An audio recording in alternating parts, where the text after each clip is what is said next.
Hi guys, welcome back to my channel. I'm sorry about that intro, it just wasn't doing. So today we are going to be making a fruit cake in a pot. Can you believe that? I made this fluffy, perfect fruit cake in a pot. I swear, in my kitchen pot. So, and I'm also going to be showing you guys a comparison between baking in a pot as well as baking in a regular conventional oven. So basically I baked two of those pans, one in a pot and one in an oven, so you guys can see the difference. And I was really surprised, I swear to God, I was so surprised. Can you believe that cake was baked in a pot? So if you don't have an oven in your house, this is the trick, guys. This is the video for you, and you have to watch it to the end so you can understand what I am talking about. Okay, so guys, I'm going to give you guys 3 different tricks to baking in a pot. The first thing you have to make sure is you have to make sure your windows are open, because guys, like the kitchen was smoky as fuck, like everywhere was stuffy, and I was wondering why, until I realized that, okay girl, you're baking in a pot and your windows are closed, so I had to open up the windows. And the second trick is when you turn on the heat, you have to turn on the heat to high at first, so the first 5 minutes while your pot is on the heat, and then when you put your cake inside the pot, you should reduce it to the lowest, the barest minimum ever. Otherwise your cake will burn. It will like caramelize all around it, but the inside would not be done. So you just have a really hot pot and then reduce the heat so you can bake gradually.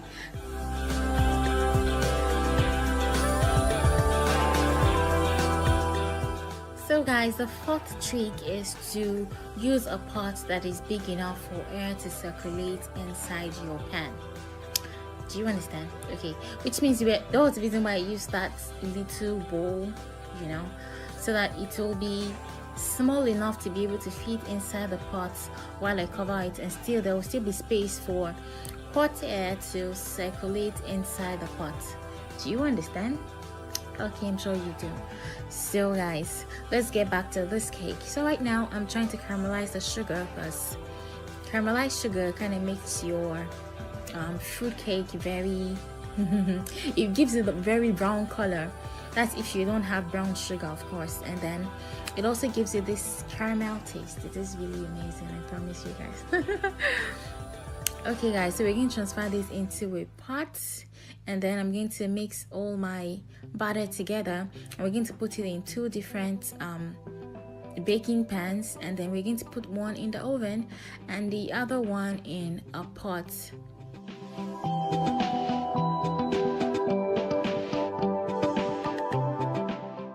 So guys, it's time to make the batter for our cake. So we're pouring our 4 egg yolks into the bowl, and then 250 grams of butter, melted butter of course, and then we're going to stir that together, and then we're going to add to that our caramelized sugar. It's important at this stage to stir it really well, because you want the caramel to melt in the butter and in your wet ingredient basically. And then we're pouring in like half a cup of kefir, and then stir it really well. So now it's time for our dried ingredients. So we need 2.5 cups of flour, and then you're going to stir it well. It's important that you don't overstir, because when you overstir your cake, it kind of beats out the gluten, and you don't want the cake to be tough. You want it to be crumbly and nice, and spongy. So, and then to that, I'm going to add a tablespoon of baking powder, a tablespoon of baking soda, a 1/4 teaspoon of salt, and then we're going to stir everything together. And then the last thing we're going to add is the fruits. And don't forget, we marinated this fruit in some orange. I know I didn't say that, but I hope you read on the screen. In some orange, like I squeezed some orange into it the night before so it could soak, because I didn't want to use alcohol. So now our whipped up egg whites. So we're going to fold this in gradually in 3 batches. The reason why you're folding it in 3 batches is because you want it to still hold up the volume. You don't want to deflate the old egg whites that you bake, so you should fold it in 3 or 2 batches if you like. So this one I'm folding it in 3 different batches, so it can be really nice and fluffy and voluminous. The reason why I'm doing this is because normally I don't bake my cakes this way, but I'm doing this because I'm going to bake one in a pan and in a pot, and I want it to give it as much as I want to give it a lot of chance to really rise. And I don't know, if you bake your cake this way, like you're already like helping it rise because of the air you already beat into the egg whites. So that's the reason why I'm doing this, because I'm about it in the pot.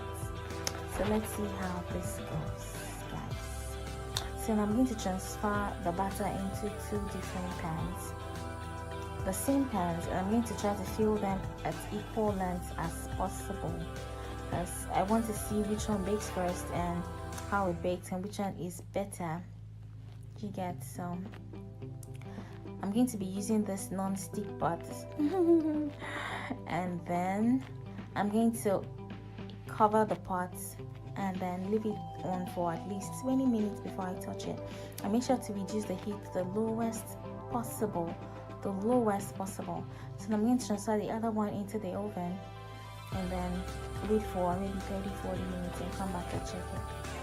So guys, this was 42 minutes later.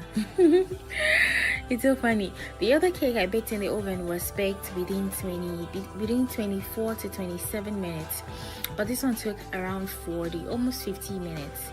And it's important to note that the first 20 minutes when I opened the pot, like the outside was brown but the inside was still not done at all, and the whole place was full of smoke. So what I had to do was to open the window and reduce the heat.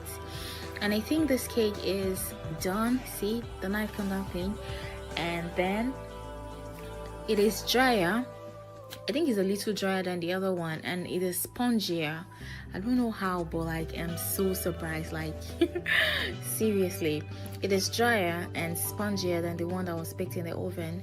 And if you notice, I didn't put the pan directly on top inside the pot. I put it on top of something, that way the heat was not directly on the baking pan. So see how dry this cake is, see how dry, or see how moist this one is. Wow. Okay, so guys, I'm going to take it out of the pan and show you guys how the look on the inside.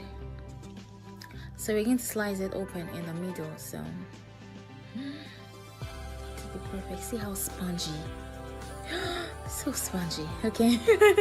So guys, we're going to cut this cake in the middle and see what it looks like inside. So let's see.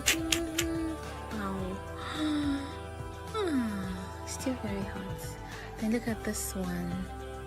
This one already had time to cool down. Like, some is moist and just, you know, chilled. But the other one is drier and spongier, but they're still very perfect cakes. See, this was one I baked in the pot. See how spongy it is. Like, guys, if you don't have an oven in your house, you can bake in a pot. Definitely bake in a pot. So give me a thumbs up and subscribe and tell me what more videos you want to see. I hope you guys learned a few things. Thank you guys for watching, and I'll see you in my next video.